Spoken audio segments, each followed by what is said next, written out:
usukume akuthithithe uthuli sukuma ngoba wahlala uthuthuluthile uthuli uzophinda ubanjwe olunye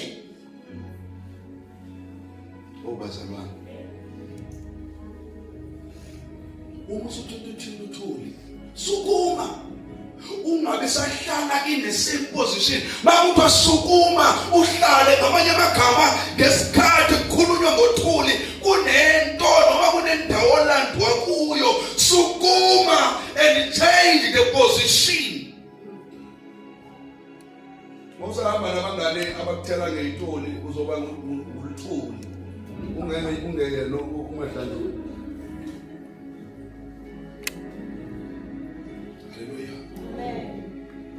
When you see ukuthi uhamba nabantu abakuthela ngothuli sukuma hlala endaweni right lithi sukuma ubese uhlale.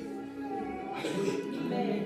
Kodwa umuzo uzohlala ugcwele intuli uyabathandekayo umuntu khona abantu uma uya ngane emadolobheni bayakubona uma ugcwele uthuli baze bathi umuntuthu bani ngokwantuthu yakhona isibongo kodwa bakunika sona mawufika emadolobheni